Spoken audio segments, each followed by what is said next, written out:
Hello everyone! This video is just kind of an update in what's been happening the last few weeks of my DCP because a lot of crazy stuff has happened. So let's get right to it. I was in Night of Stars, which was very fun and very exciting. I sang All About That Bass by Meghan Trainor, and I also played my guitar. But we had to be at the House of Blues bright and early by 8 a.m. On that morning. That was a Tuesday morning, and so all of us contestants were just thrown together in a room. We didn't really know what to do. We were all very awkward and antisocial. Well, the majority of us, especially people like me. Anyway, so then we basically did a tech rehearsal that day. We did lunch, and I decided to go down to Starbucks and just get Starbucks and read a book or whatever. But then actually a lot of us ended up down there, so we ended up having lunch together as well, so that was nice. And then we went back, did a full dress rehearsal, and then we ate dinner together, and we had like a little jam session and dance battles and things like that up in the green room of the House of Blues. And so that was really fun. We had a good bonding experience for all of the contestants that were in Night of Stars, and met some really awesome people there. So that was fun. And then we had the show, and it was very exciting, and Dan Cockrell was a judge. And for those of you who don't know, Dan Cockrell is the vice president of Disney's Hollywood Studios. So that is the park where I work, and that is the park that I love more than any of the other parks on property.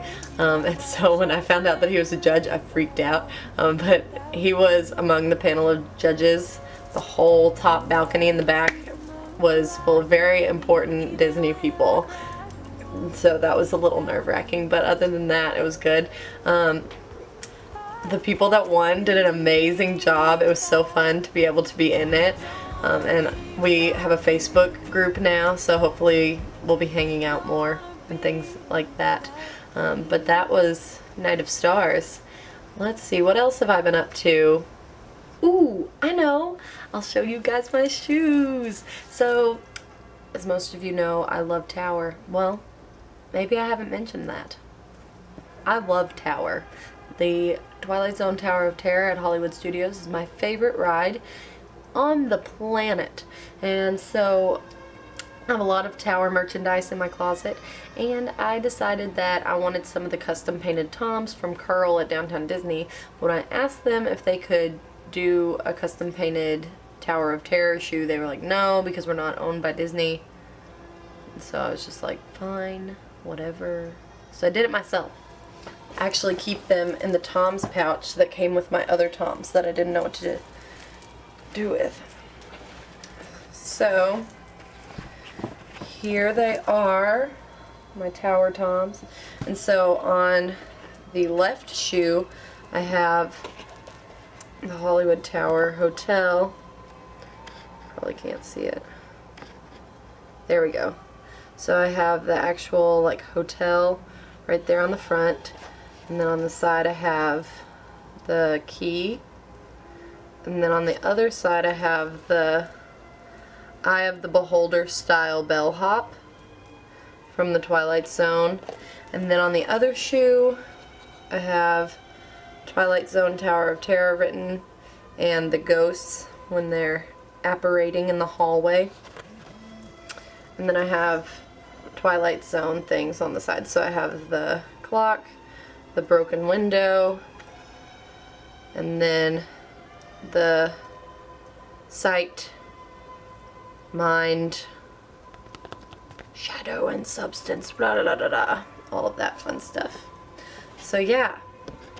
That was my little art project that I did a couple weeks ago, which was really fun. It just took a long time because I would work on it a little bit every day when I came home from work.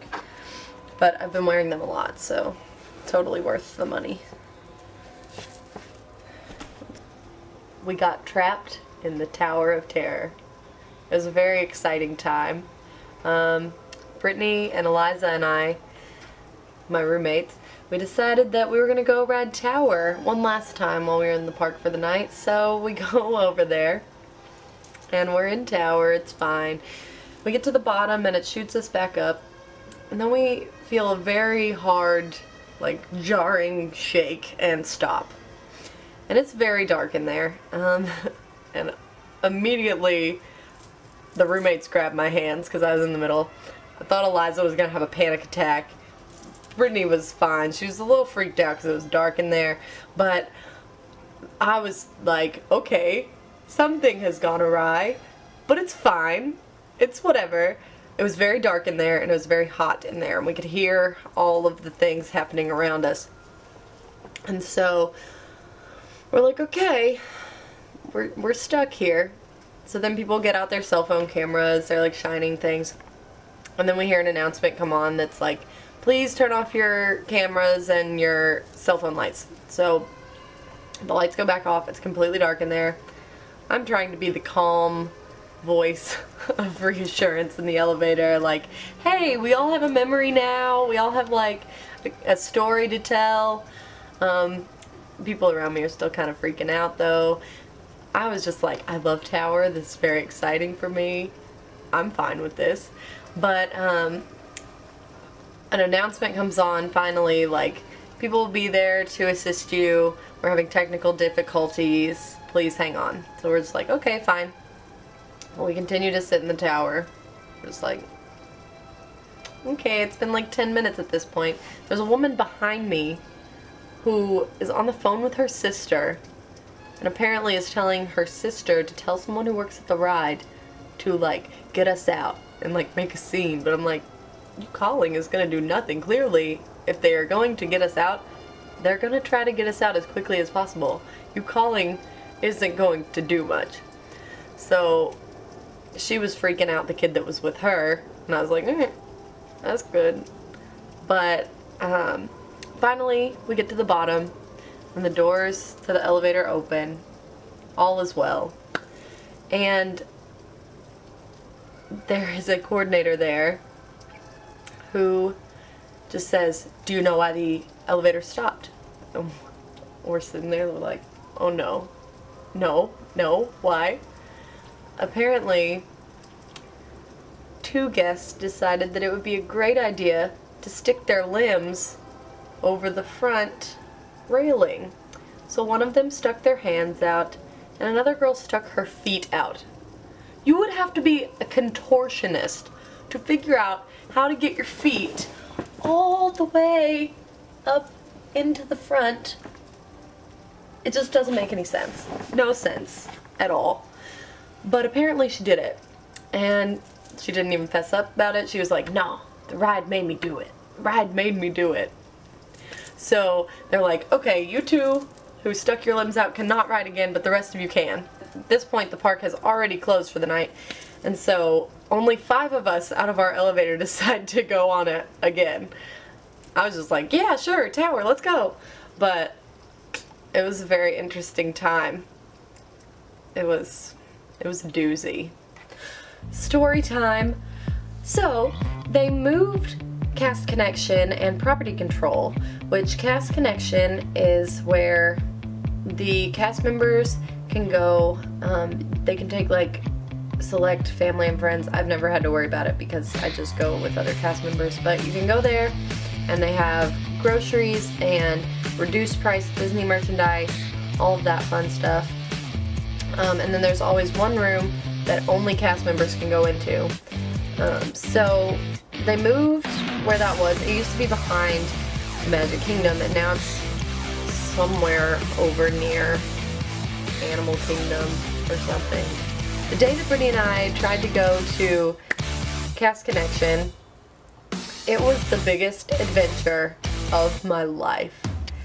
First, we're driving, and of course this place doesn't have like an actual address that we could find. We could only find like this makeshift map that was on the Hub website.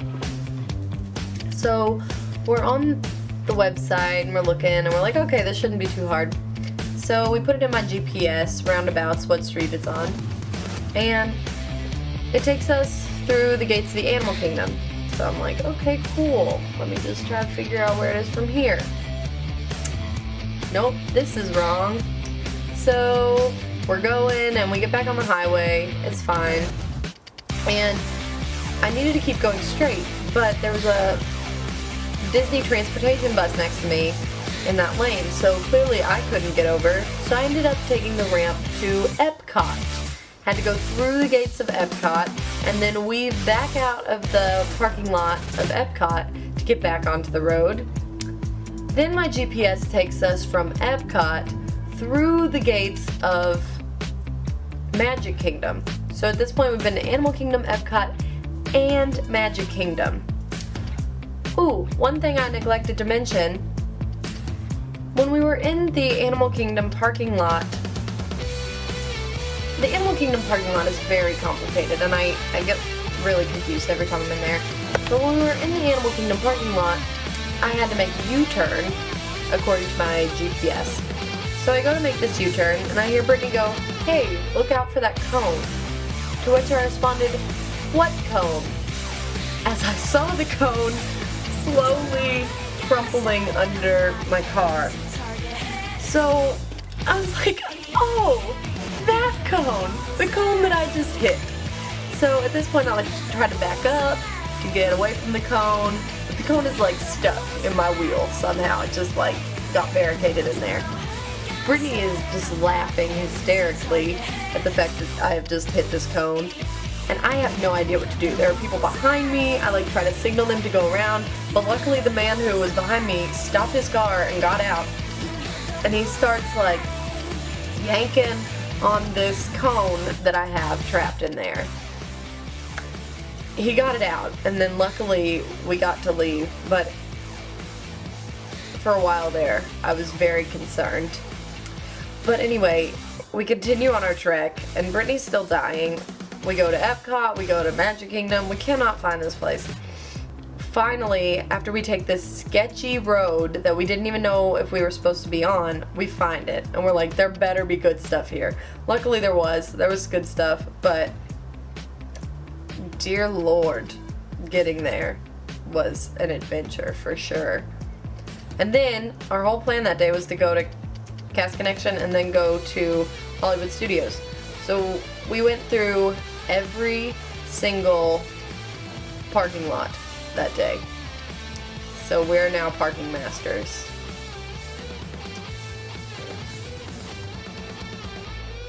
Long story short, make sure you have an address when you try to go somewhere for your sanity and the safety of all cones involved.